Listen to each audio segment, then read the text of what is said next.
자, 우리 시험 문제 계속 보니까 회계 변경에 대한 이야기가 자주 나오죠. 자주 등장을 해요. 회계 변경에 대한 게.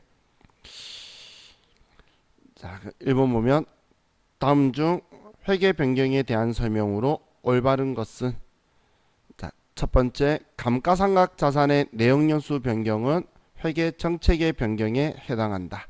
자, 감가상각 내역연수 변경하거나 뭐 대손 충당금 설정 대손율 변경하고 뭐 이런 거는 우리 크게 중요한 변경이 아니기 때문에 우린 회계 추정의 변경으로 보죠. 그래서 1번은 틀렸고, 2번 회계 정책의 변경은 점진적으로 처리하여 그 효과를 단기와 단기 이후 기간에 반영한다. 얘는 소급법이죠. 오히려 얘를 회계 정책이 아니라 회계 추정이라고 했으면 정확한 지문이었을 건데, 이것 때문에 2번은 틀리고, 3번에 재고자산 평가 방법 변경은 회계 추정의 변경에 해당한다. 재고자산 평가 방법에 대한 거는 우리 이익을 조작할 수 있기 때문에 중요한 변경이에요. 그래서 회계 정책의 변경인데 추정의 변경이라고 해서 틀렸죠. 얘는 뭐 추정의 변경이라고 하면 됐을 거고. 자, 그럼 4번에 회계 추정의 변경은 점진적으로 처리하여 그 효과를 단기와 단기 이후 기간에 반영한다. 그냥 2번하고 4번만 생각했어도 됐겠네요. 그래서 4번만 올바른 거네요. 자, 다음 2번. 다음은 재무상태표상 자본금이 증가하거나 감소하는 거래이다. 이에 해당하지 않는 것은, 자, 첫 번째, 주식을 할인 발행했대요. 할인 발행하고 주식을 할증 발행했대요.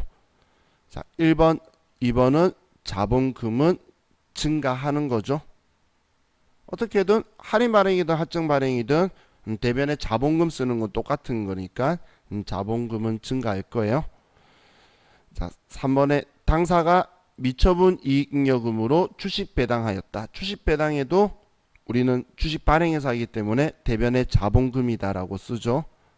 그죠? 그래서 3번도 자본금이 증가할 거고, 4번에 당사는 주식 10주를 5주로 병합하였다. 주식의 병합은 주식 수에는 변화가 있지만 자본금을 감소시키거나 그런 건 아니죠. 그렇기 때문에 4번이 틀린 거네요. 자, 다음 3번. 다음은 재고자산에 대한 설명이다. 올바른 설명을 모두 고르시오. 자, 첫 번째, 매입과 관련된 할인, 애누리, 기타 유사한 비용은 매입 원가에 차감한다. 얘는 맞죠? 우리 매입 애누리 할인은 원재료나 이런 것들에 대해서 했을 때에 차감 계정으로 다는 거였죠. 자, 다음, 재고자산이 손상을 입은 경우에도 재고자산 시가 원가 이하로 하락할 수 없다. 재고자산이 하락을 하게 되면 이거는 우리가 인식을 하죠. 그래서 나번은 틀렸고, 다 재고자산은 취득원가를 장부금액으로 한다. 다만 취득원가보다 낮은 경우에는 시가를 장부금액으로 한다. 시가로 해서 평가손실 차감계정 따라서 장부금액을 낮춰주죠. 그래서 얘는 맞고, 다음 재료 원가 중 비정상적으로 낭비된 부분은 원가에 포함하지 않고 발생 기간에 비용으로 인식한다. 비정상 뭐 감모라든지 이런 걸 이야기하는 거네요. 그래서 영업외 비용으로 그냥 처리해 버릴 거죠. 원가에 포함 안 하고. 그래서 맞네요. 그럼 가다라 맞으니까 답은 4번이 되겠네요.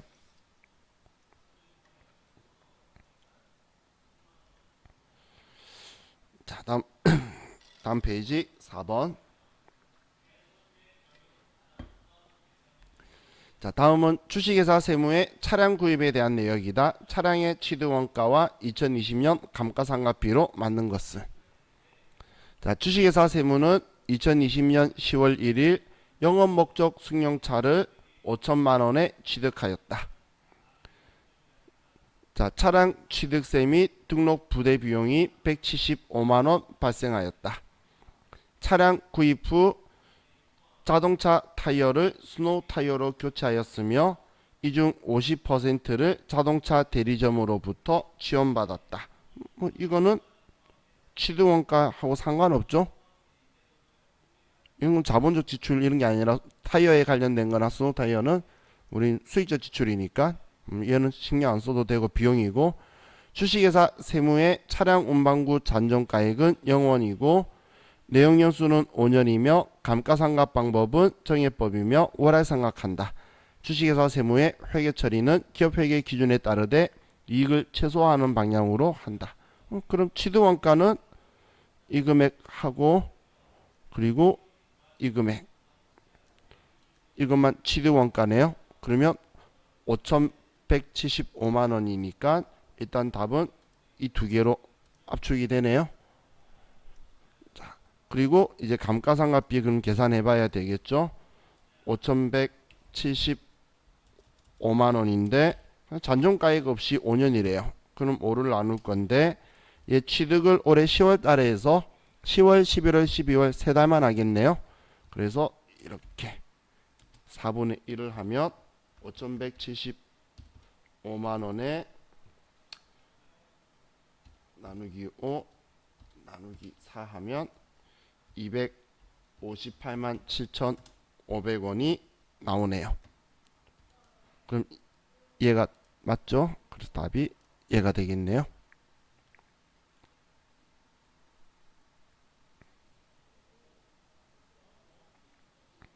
자, 다음 5번 볼게요. 다음은 무형자산에 대한 설명이다. 올바른 설명을 모두 고르시오. 자, 가 자산에서 발생하는 미래 경제적 효익이 기업에 유입될 가능성이 매우 높고 자산의 원가를 신뢰성 있게 측정할 수 있는 경우에만 무형자산을 인식한다. 미래 경제적 효익이 유입될 가능성 높고 그리고 이 대응되는 원가를 신뢰성 있게 측정할 수 있어야 한다. 맞고, 나의 내부적으로 창출한 영업권은 자산으로 인식하지 아니한다. 내부 창출한 영업권은 인식 안 하죠. 맞고, 다 무형자산의 상각 대상 금액을 내용연수 동안 체계적으로 배분하기 위해 다양한 방법을 사용할 수 있다. 무형자산 상각 방법은 모든 상각 방법을 다 사용할 수가 있죠. 우리 이걸 선택 못할 때, 못 찾을 때 그때 정해법을 쓰는 거예요.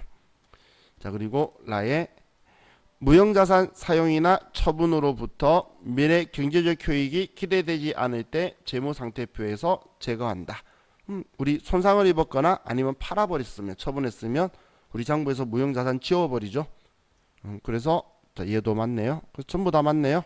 그래서 답은 나번 가나다라. 자, 다음 우리 11번 문제.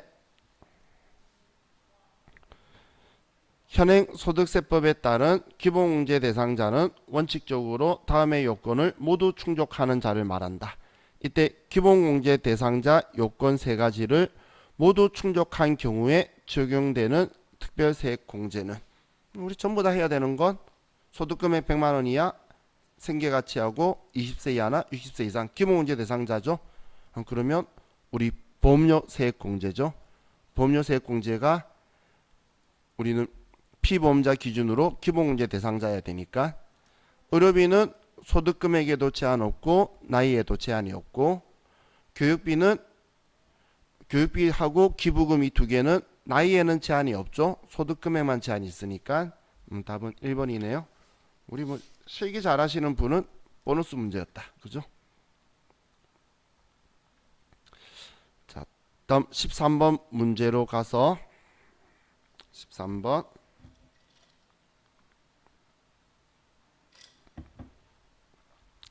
자, 다음 자료를 근거로 하여 일반과세 사업자인 주식회사 세무의 2020년 이익이 확정 신고 시 과세 표준을 계산한 것으로 옳은 것은, 자, 다 이익이 확정 거래네요. 거래처에 600만 원의 상품을 판매했대요. 그럼 얘는 뭐 세금계산서 발행하거나 하는 과세 표준이 될 거고, 10월 15일 온라인 오픈마켓 사이트를 통해 매출이 발생하였고 매출액은 500만 원이며 오픈마켓 사이트에 지급한 수수료는 50만 원이다. 자, 일단 우리가 온라인에서 매출한 거는 당연히 세금계산서 발행하고, 우리 오픈마켓 사이트에 수수료 준 거는 상대방이 과세표준 신고하는 거고 나는 돈 지급하는 거죠. 그죠? 우리 과세표준이라는 표현은 우리 매출할 때 쓰는 거니까 이건 우리 대상이 아니고, 11월 20일 날 $10,000를 수출하기로 계약한 물품을 선적하였다. 11월 15일에 수령하여 원화로 환가하였다. 이 돈 전부 다 우리 11월 15일 날 수령해서 원화로 환가를 했대요.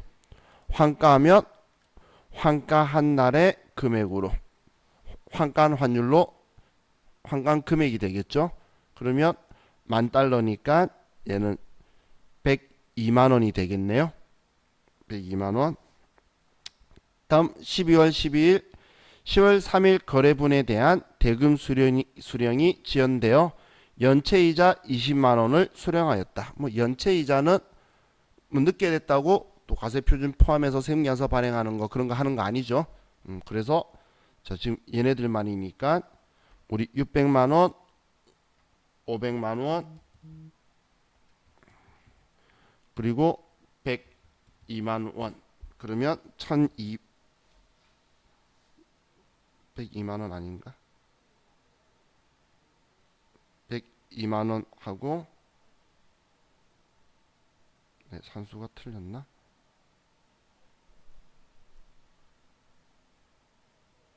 아, 1020만 원이구나. 아, 저 산수가 틀렸네요. 그러면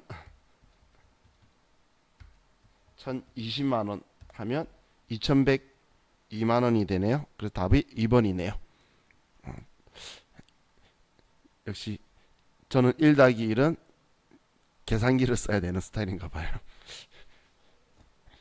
근데 저 정말 1-1 계산기 쓰는 경우 많아요. 일할 때는 써요. 딱 봐도 뭔지 알아도 괜히 내 스스로가 나한테 믿음이 안 가요. 말 때마다. 자, 14번은 법인세 아니네. 부가가치 문제네. 자, 그럼 14번 문제 볼게요.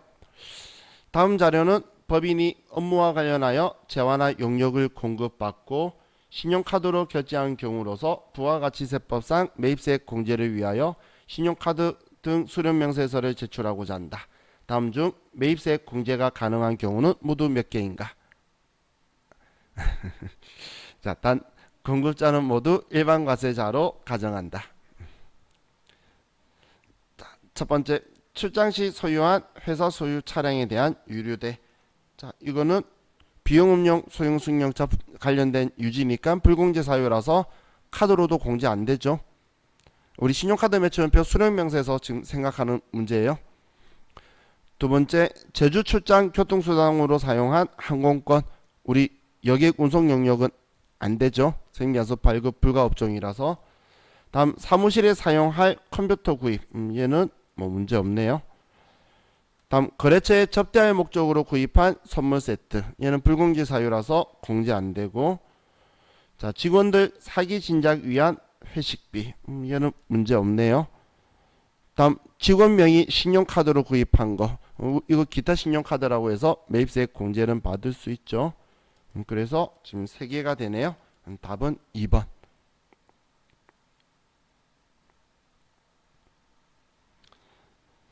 자, 다음 15번. 다음 중 소득세법상 의료비 세액 공제의 대상이 되는 의료비 지출액이 아닌 것은, 자, 실업보정용 안경, 이게 50만 원까지 될 거고, 진찰, 치료, 질병 예방 위하여 의료기관 지급한 거 뭐 문제 없고, 건강 증진을 위한 의약품 구입비, 건강 증진 식품은 안 되죠. 보청기 구입한 것도 되고, 그래서 우리 3번이 안 되네요. 이번 회차 출제위원은 뭐 이론 문제를 우리 실기 이론이라고 표현하는 형식의 이론 문제들이 되어 있네요. 자, 이제 다음 회차로 또 앞에 회차로 갈게요. 647페이지로 가서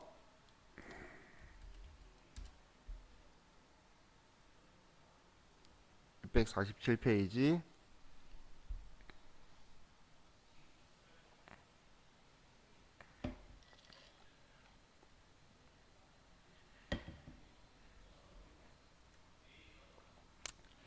자, 1번 문제 볼게요. 2020년에 개업한 주식회사 세무의 기말 재고자산 평가와 관련하여 다음 자료로 인하여 재무제표에 미치는 영향에 대한 설명으로 틀린 것은. 자, 첫 번째, 기말 재고자산 수량을 검토한 결과 감모 손실이 100만원 발생하였으며 감모 손실의 90%는 정상적인 것이다. 뭐 90%는 매출 원가에 포함할 거고 90만원은 10만원은 뭐 영업의 비용인 재고자산 감모 손실로 처리할 거고. 다음 2번, 기말 재고의 시가와 장부가액을 비교한 결과 시가가 50만원 증가하였다는 사실을 확인하였다. 뭐 증가했기 때문에 우리는 별 신경 쓸 필요 없죠. 저가법이니까. 자, 그럼 1번에 재무상태표상 재고자산 가액이 50만원 감소된다. 자, 우리는 정상감모든 비정상감모든 없어진 건 똑같다라고 했어요. 우리가 비용 처리를 매출 원가로 처리하느냐, 영업의 비용이 우리 재고자산 감모 손실로 하는 거냐니까 50만원이 아니라 100만원이라서 1번은 틀렸고, 손익계산서상 당기순이익은 100만원이 감소된다. 우리 손익계산서에 매출 원가도 우리는 매출액에서 빼는 거니까 이익 줄일 거고, 영업의 비용도 줄이는 거니까 당기순이익에는 당연히 둘 다 영향을 미치죠. 위에 1번에. 그래서 100만원이 줄어들 거고, 손익계산서상 매출 원가는 90만원 증가한다. 정상감모 손실 90만원 증가할 거고, 재고자산 감모 손실 영업의 비용 처리하는 거는 10만원 비정상감모 손실. 그래서 틀린 답은 1번이 틀렸네요. 자, 다음 2번. 다음 중 자본적 지출을 수입적 지출로 처리했을 때의 효과가 아닌 것은. 자, 그럼 자산 처리해야 되는데 수입적 지출로 처리해 버렸대요. 그럼 이렇게 했을 때 일어나는 효과는, 자 보면 자산으로 처리해야 될 거를 지금 비용으로 처리했다는 이야기죠. 그러면 자산은 지금 감소가 되었고 비용은 증가가 되었어요. 증가. 자, 이렇게 나왔을 땐 항상 이렇게 생각을 하시면, 먼저 이렇게 T 계정을 써서 자산,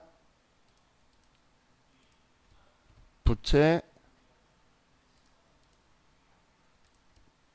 자본 이렇게 먼저 잡고, 그럼 여기에서 자산이 감소를 했죠. 그럼 자산이 감소가 되고 부채는 변동될 거 없어요.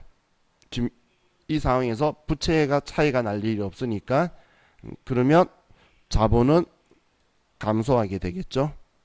자본은. 자, 그리고 이제 비용이 증가했다라고 적혀 있죠. 비용이 증가되어 있으면 우리는 수익에서 비용을 빼면 이익이 되는데, 여기에서 지금 비용 처리했으니까 비용이 증가하게 되면 수익은 그대로고, 그럼 이익이 감소하게 되겠죠. 그죠? 자, 그럼 이거 가지고 볼게요. 당기순이익이 과대 계상된대요. 얘 틀렸죠? 이익이 감소하게 되죠. 그래서 1번은 틀렸고, 자산이 과소 계상된다. 얘는 뭐 감소된다라고 했으니까 얘는 맞고. 자, 주당 순이익이 감소한다. 주당 순이익은 당기 순이익을 발행 주식수로 나누는 거예요. 그럼 당기 순이익이 내려갈 거니까 주당 순이익이 감소는 당연히 하겠죠. 왜냐하면 당기 순이익을 발행 주식수로 나누는 게 주당 순이익이에요. 그러니까 내려갈 거고, 수익 비용 대응이 이루어지지 않는다. 제대로 처리 안 했으니까 우리 자본적 지출 쓰는 게 사용하는 기간 동안에 맞춰서 비용 처리하는 게 합리적이기 때문에 한 건데 그렇게 하지 않았으니까 제 맞고, 그래서 틀린 답은 1번이에요. 자, 다음 3번. 다음 중 이익잉여금 처분 계약서상 이익잉여금 처분란에 표시되는 항목이 아닌 것은? 자, 주식 배당.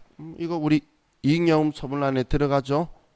그리고 상한 주식의 상환액도 우리는 자본 가지고 이익잉여금 처분해서 할 거고, 주식 할인 발행 차금 상각도 할 거고. 자, 중간 배당은 언제 하는 거죠? 주주총회 하기 전에 하는 거죠. 정기총회 하기 전에. 결의를 전에 하는 거예요. 그래서 우리는 그 이전에 일어나서 위쪽에 있죠. 자, 그럼 이게 바로 떠오르지 않는 분은, 나 프로그램 아이콘 어디 뒀지? 아, 여기 있구나. 우리 시험 때 프로그램 들어가 보면 되잖아. 그죠?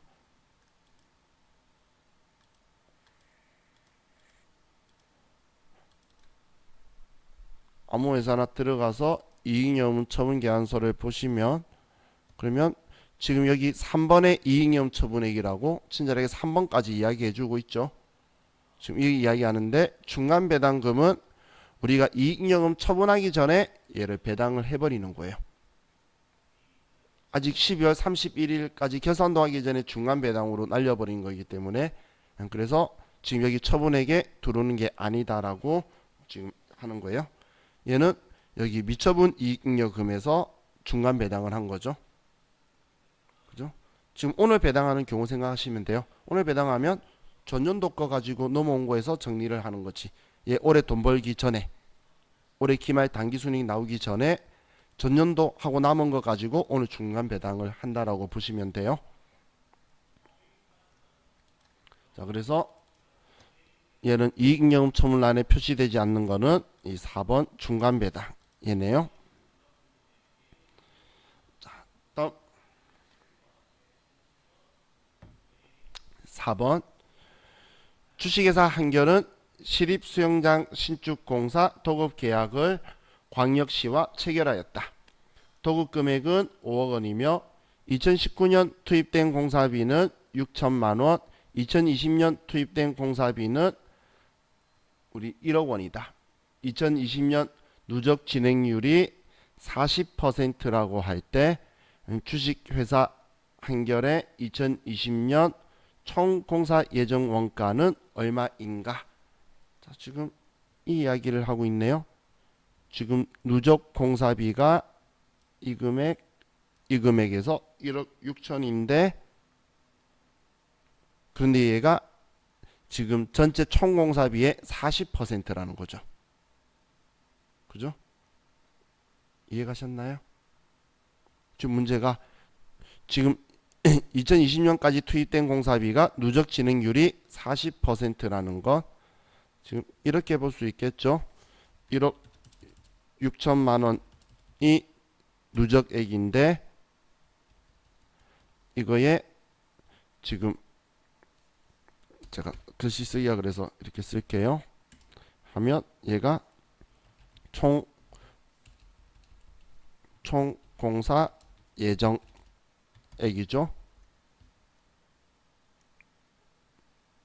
그죠? 그럼 이제 이거 풀면 되겠네. 얘 넘기고 얘 올라서 나누기 하면 1억 6천을 0.4로 나누면 4억이 되네요. 그럼 답은 4번이 되겠네요. 예. 그냥 공사 진행률 알려줬으니까 누적 써가지고 그냥 계산만 했어요.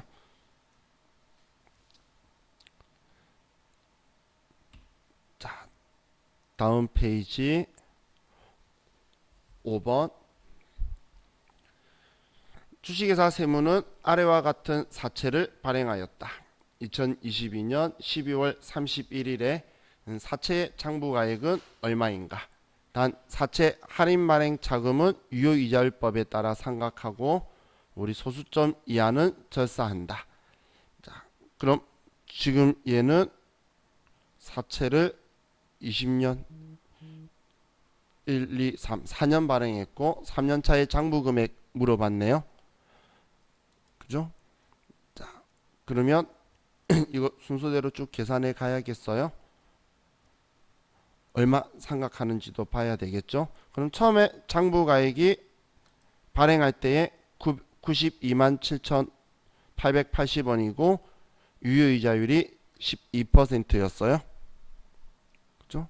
그리고 액면 이자율이 10%네요. 100만 원인데 자 그냥 하나씩 계산해 볼까요? 오랜만에 지금 사채 또 보는 거니까.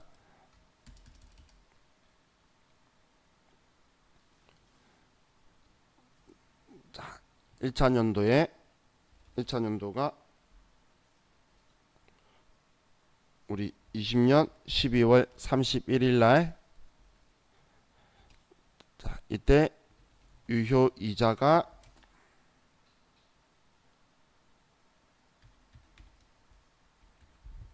800원이고 이거에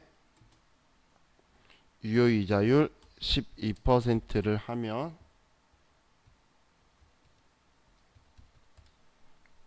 이자는 7 이렇게 되겠네요. 그럼 액면 이자는 우리 100만 원에 10% 해서 얘는 10만 원이고 그러면 상각액은 차이나는 11,347원일 거고 그러면 기말 장부 가액은 이 금액 더하기 이 금액이 되겠죠. 잠시만 문제에서 소수점 이하는 절사한다라고 했네요. 그러면 6 얘도 6 그럼 얘도 6이고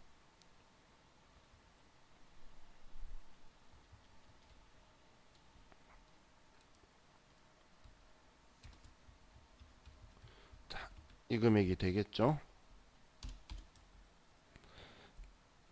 그죠? 말장부 가액은 그럼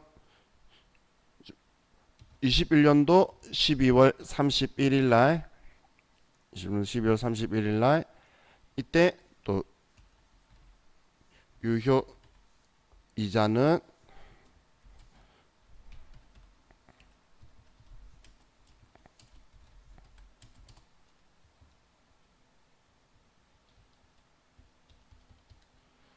금액이 11만 2,707원.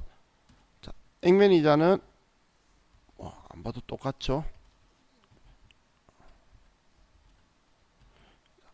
그러면 상각액은 이 금액이고 장부가액은 이제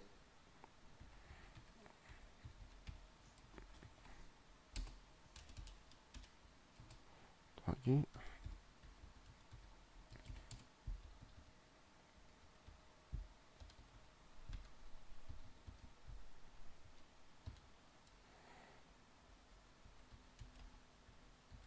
자, 이 금액이 될 거고 그럼 이제 22년도 12월 31일 날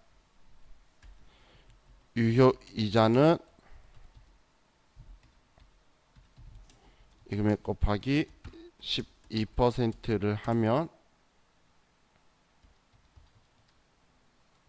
금액은 114231 액면 이자일 거고 상각액은 이 금액이 되고 장부가액은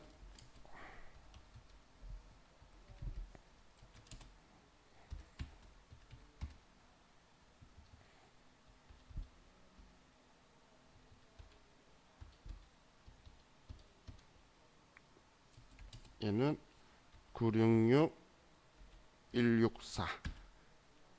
뭐 때문인지 소수점 끝에가 뭔가가 좀 틀렸네요. 어떻게든 근사치의 값은 2번 하나밖에 없다. 그죠?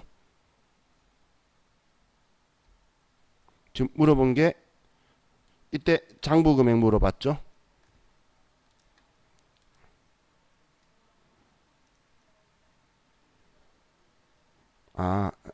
여기서 1을 안 줄여서 그렇구나. 그래서 1의 차이가 났구나. 근데 계산해온 가정 순서 이해가시죠? 그래서 지금 여기에서 제가 상가액을 여기에서 자르면서 안 줄여서 그런가 봐요. 자, 그럼 지금 답은 2번이 되겠네요. 자, 다음 11번 문제로 가서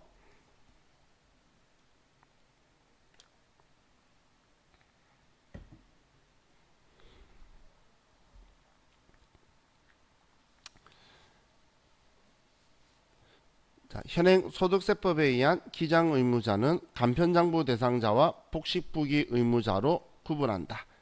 다음의 설명 중 간편장부 대상자에 적용되는 것은 모두 몇 개인가? 자, 간편장부 대상자라는 건 우리가 기장 의무를 제대로 이행 안 해도 괜찮은 사업자들이에요. 간편장부 대상자가 기장을 하면 우리 성실신고를 해서 기장세 공제를 받을 수 있어요. 자, 그럼 기업 사업장 이전 사유로 임대차 계약에 따라 임차 사업장의 원상회복을 위하여 시설물을 철거하는 경우 장부가액과 처분가액의 차액을 필요경비로 조문한다. 얘는 우리 사업장을 이전한다고 기존에 있던 거 원상회복하고 나가죠. 그러면 그때 우리 그 시설물에 대한 가격에 대한 차익을 필요경비로 산입한다라는 건 얘는 틀렸어요. 얘는 틀렸고, 니은 토지 및 건물을 제외한 사업용 유형 고정자산을 양도함으로써 발생한 소득은 사업소득이다. 자, 이번에는 우리 토지 건물 제외한 사업용 유형 고정자산, 앞에 우리 기계장치 하면서 봤던 거 있죠? 그거는 사업소득이다. 맞고, 토지나 건물은 양도소득이 될 거니까. 자, 업무용 승용차를 매각하는 경우 그 매각액을 매각일이 속하는 과세기간에 사업소득 금액을 계산할 때에 총 수익금액에 산입한다. 당연히 업무용 승용차는 지금은 이 매각에 대해서 이 차 경비나 이런 걸 다 비용 인정해 주기 때문에 매각액을 산입을 시켜, 산입한다는 건 포함시킨다는 뜻이에요. 그래서 자, 얘는 지금 얘가 죄송해요. 자, 복식부기 의무자 이야기하고 있다. 지금 제가 반대로 이야기하고 있었어요. 복식부기 의무자가 얘도 산입하고 얘도 하는데 간편장부 대상자는 이런 행동 안 해요. 제가 지금 거꾸로 이야기하고 있었어요. 그래서 지금 얘 간편장부 대상자만 지금 이거에 대해서 그냥 경비로 산입시켜 주는 거고, 얘는 복식부기 의무자만 처리하는 거예요. 그래서 답이 한 개가 되네요. 제가 거꾸로 말했어요. 죄송해요. 얘는 그래서 답이 한 개가 되겠네요. 기억만.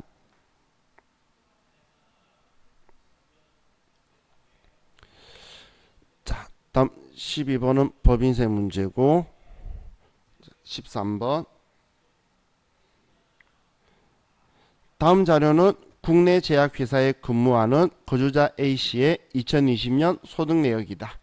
소득세법상 거주자 A씨가 2021년 5월 말까지 신고해야 할 종합소득금액에 해당되지 않는 것은 단 거주자 A씨는 특정 소득에 대하여 종합과세와 분리과세 중 하나의 방법을 선택할 수 있는 경우에는 분리과세를 선택한다. 그럼 선택적 분리과세가 되면 우리 분리과세 하겠다는 이야기인 거고, 자, 그럼 제약회사에 다니는 사람인데 1년간 급여 1,000만 원이 있는데 지금 다른 소득들이 있죠. 그러면 종합소득 할 때 들어와야 될 거고, 신문 및 잡지 글에 기고하여 일시적으로 받은 원고료, 얘는 우리 원고료 등은 기타소득이죠. 기타소득. 자, 그러면 얘 소득 금액이 얼마가 되죠? 240만 원이 되죠. 240만 원. 60% 경비 인정할 거니까 40%만 소득 금액이니까 240만 원이 기타 소득 금액이 되겠죠. 그럼 300만 원 이하니까 얘는 분리과세가 되네요. 그럼 분리과세 선택한다라고 했으니까 그러면 2번은 여기 종합소득금액에 합산 안 시킬 거죠. 분리과세 할 거니까. 그럼 2번은 빼고 상가 임대료는 부동산 임대 사업소득이니까 우리 500만 원은 우리 종합소득금액에 들어가서 신고할 거고 국내은행의 예금 이자 3,900만 원, 2천만 원 초과했죠. 그러면 종합과세 할 거예요. 그래서 종합소득금액에 들어오게 되겠네요. 2천만 원 이하였으면 우리는 분리과세 시켰을 건데 그래서 종합소득금액에 들어오지 않는 거는 일시적 강연 기타 소득금액 300만 원 이하짜리 2번만 있네요. 자, 다음 15번 부가가치세법과 관련한 다음 설명 중 틀린 것은 자 1번 의제매입세액 공제는 예정신고 기간에도 적용된다.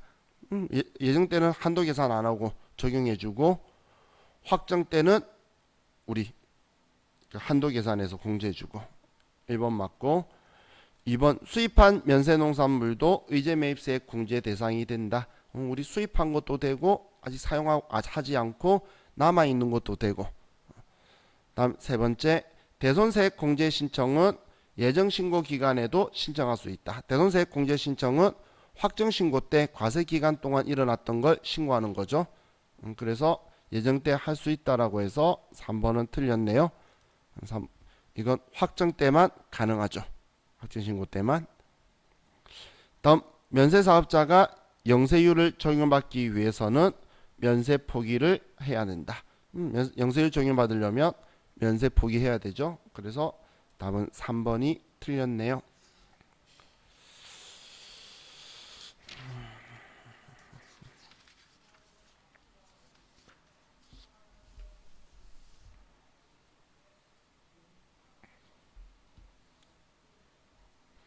자, 634페이지 펴고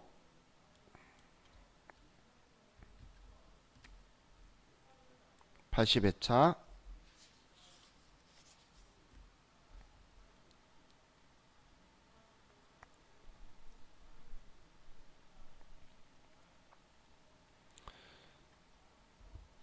자, 1번 다음 중 부채의 정의에 대한 설명으로 틀린 것은 자 1번 부채의 정의를 충족한다면 금액의 추정이 불확실하더라도 부채로 인식한다. 자, 우리는 부채는 그 미래의 경제적 효익의 유출의 가능성이 매우 높아야 되고 그리고 그 금액을 신뢰성 있게 측정할 수 있어야 돼요. 근데 얘가 불확실하다면 부채로 인식하지 않죠. 우발 부채 이런 것들은 주석에다 공시하는 거지 부채로 인식하는 게 아니에요. 얘는 불확실하기 때문에 그래서 자, 처음부터 틀렸네요. 두 번째 부채는 과거의 거래나 그 밖의 사건에서 발생한다. 뭐 빌려오거나 외상으로 사오거나 그렇기 때문에 발생한 거고 세 번째 현재 의무를 이행하기 위해서는 미래 경제적 효익이 내재된 자원을 희생하게 된다. 돈 갚아야 된다 그 이야기예요. 그죠? 4번에 경제적 효익이 내재된 자원이 기업으로부터 유출됨으로써 이행될 것으로 기대되는 현재의 의무다. 이것도 돈 갚는다 그 이야기를 유식하게 다른 표현 써둔 거죠. 그래서 틀린 답은 1번만 틀렸네요.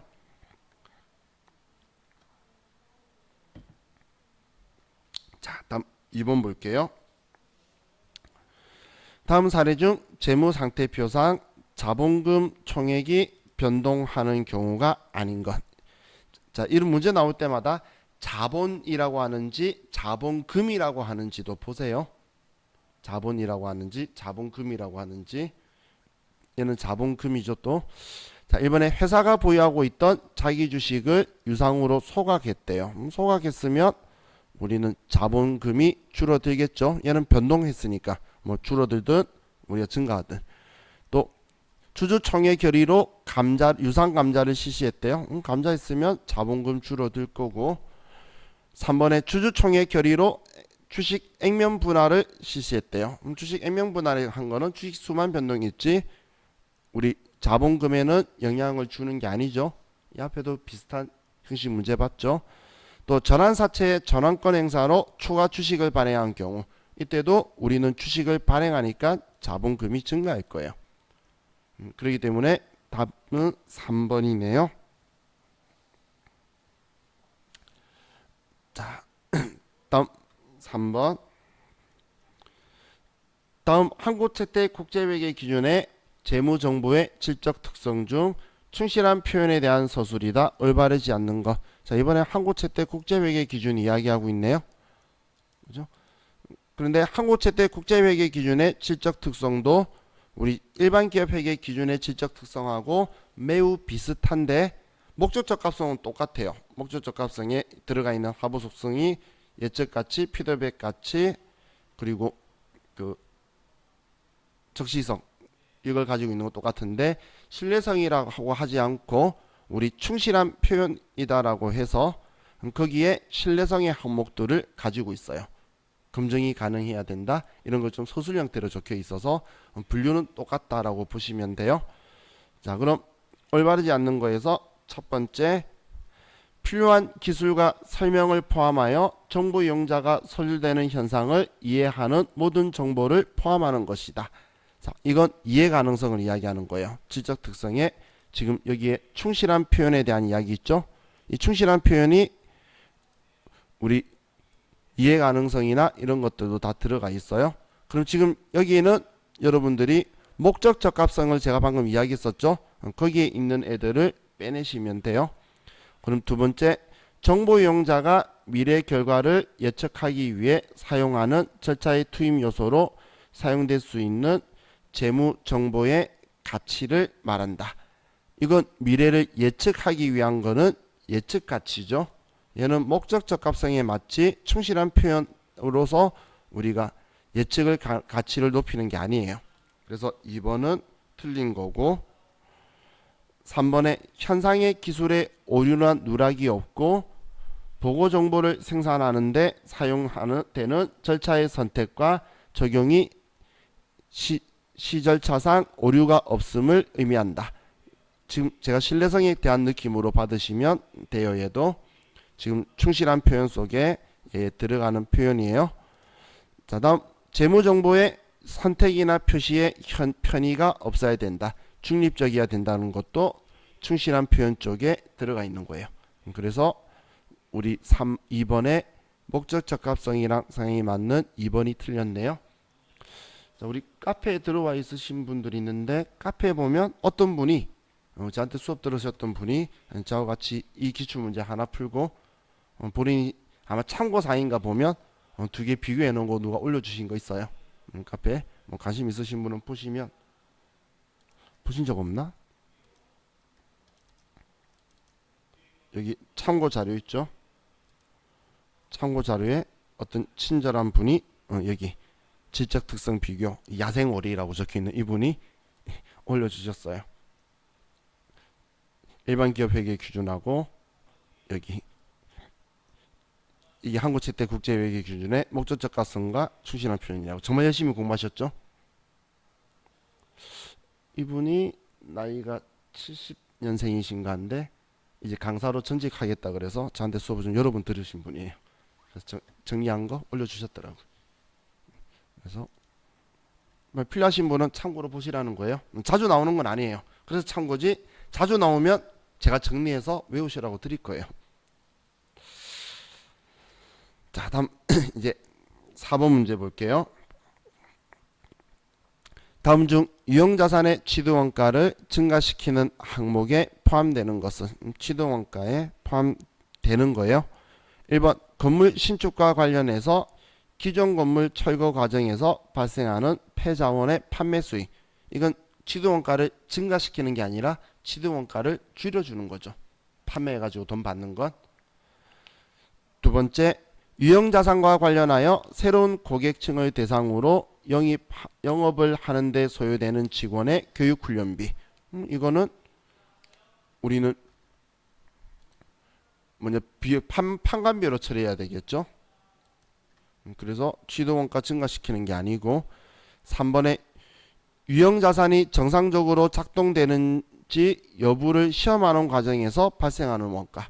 시운전비는 우리는 취득 시점 이전에 발생하는 거죠. 영업활동에 사용할 수 있게 되기 전에. 그래서 3번은 포함시키니까 증가되고, 4번에 경영진이 의도하는 방식으로 가동할 수 있으나 아직 실제로 사용되지 않는 경우에 발생하는 원가. 그럼 아직 얘는 취득 시점은 끝났는데 사용하지 않아서 원가가 발생하는 거는 이건 취득 원가에 포함시키고 있으면 안 되죠.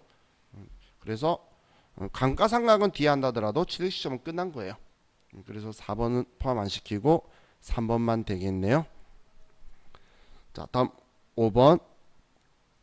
주식회사 백두산이 전기 7월 1일에 구입한 기계장치의 감가상각비에 대한 내용은 다음과 같다. 기계장치 취득가액은 얼마인가? 자, 1년이고 또 취득금액 물어봤고 내용연수 10년, 정률법에 의한 상각률이 0.2, 단기 감가상각비가 180만원이고 단기말 감가상각 누계액이 280만원이다. 취득 후 월할 계산 방식에 따라 감가상각비를 계상하였다. 자, 그럼 전기에 산 거고 정률법이죠. 자, 우리 그 정률법은 취득원가에 정률을 곱하는 거예요. 그럼 정률이 0.2죠. 0.2죠. 그럼 올해 거 가지고 생각해 보면, 올해 거로 생각해 보면 단기가 잔존 미상각 잔액인 장부가액이 얼마였는지는 모르겠지만, 자, 우리 미상각 잔액 곱하기 0.2를 한 게 금액이 180만원이 되죠. 그죠? 그러면 우리 올해 미상각 잔액이 180만원을 0.2로 하면 얘는 지금 미상각 잔액이 900만원이었네요. 900만원. 그죠? 자, 그리고 지금 이제 900만원이면 한 번쯤 전년도에 6개월 동안 감가상각 했다라는 거죠. 이해가시죠? 그럼 전년도에 감가상각 얼마 했죠? 지금 계산 따로 안 해도 되겠네. 올해 180인데 누계액이 280이면 100만원 했다는 거죠. 그죠? 그럼 우리 미상각 잔액이 900인데 100만원 감가상각 한 거였으니까 얘 값은 1000만원이겠네요. 그죠? 그래서 1000만원짜리 가지고 상각을 해온 거네요. 1000만원에 20%니까 200만원인데 절반이라서 작년에 100만원 했던 거예요. 작년에. 자, 우리